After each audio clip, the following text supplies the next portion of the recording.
ఇప్పుడు no cost cough syrup తో 60 రూపాయల విలువ గల ఇన్హేలర్ పూర్తిగా ఉచితం. దెబ్బకి దగ్గు జలుబు మాయం. గల్లీ నుంచి ఢిల్లీ దాకా ఆడపిల్లలపై దారుణాలు కొనసాగుతూనే ఉన్నాయి. ఒకదాని మించిన ఘోరం మరొకటి వెలుగులోకి వస్తున్నాయి.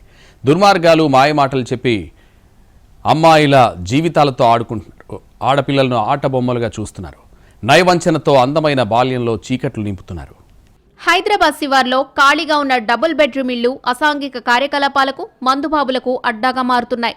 లబ్ధిదారులకు ఇళ్లు కేటాయించినప్పటికీ తాళాలు ఇవ్వకపోవడం, మరికొన్ని చోట్ల మెయింటెనెన్స్ లేకపోవడంతో అవి ఖాళీగా ఉంటున్నాయి. దాంతో పలు చోట్ల డబుల్ బెడ్రూమ్ ఇళ్లు అసాంఘిక కార్యకలాపాలకు కేంద్రంగా మారుతున్నాయి. ఇటీవల మేడ్చల్, మల్కాజ్గిరి జిల్లా చెంగిచెర్లలో బాలికపై గ్యాంగ్ రేప్ ఘటన తీవ్ర సంచలనం సృష్టించింది.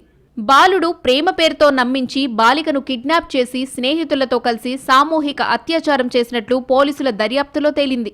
బాధితురాలి ఫిర్యాదుతో కేసు నమోదు చేసిన పోలీసులు నిందితులను అదుపులోకి తీసుకుని విచారణ చేపట్టారు.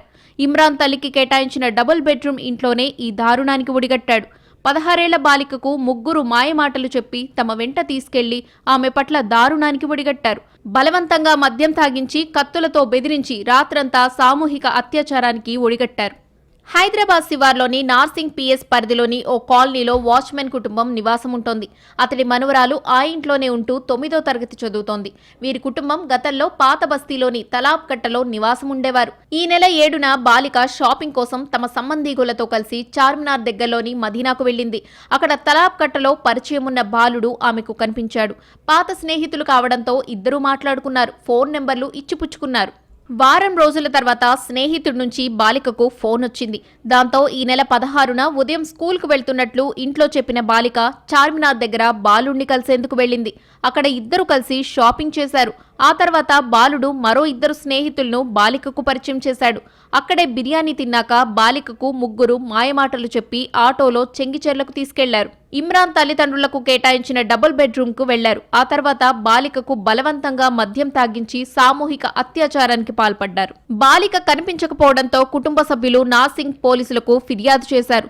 సాంకేతిక ఆధారాలతో బాలిక చెంగిచెర్ల పరిధిలో ఉన్నట్లు పోలీసులు గుర్తించారు. ప్రత్యేక బృందం ఘటనా స్థలానికి వెళ్లింది. పోలీసుల రాకను గమనించి బాలుడు అక్కడి నుంచి పరారయ్యాడు. ఇమ్రాన్తో పాటు మరో మైనర్ను పోలీసులు అదుపులోకి తీసుకున్నారు. ఇమ్రాన్ను రిమాండ్కు, బాలుడిని జువైనల్ హోంకు తరలించారు. బాలికను రక్షించి చికిత్స కోసం ఆసుపత్రికి తరలించారు. ఆమె పూర్తిగా కోలుకున్న తర్వాత స్టేట్మెంట్ రికార్డ్ చేసి మరింత లోతుగా విచారణ చేపడతామన్నారు పోలీసులు. తలాబ్ కట్టకు చెందిన ముగ్గురు నిందితులు చిన్న చిన్న దొంగతనాలు చేసేవారని తెలిసింది.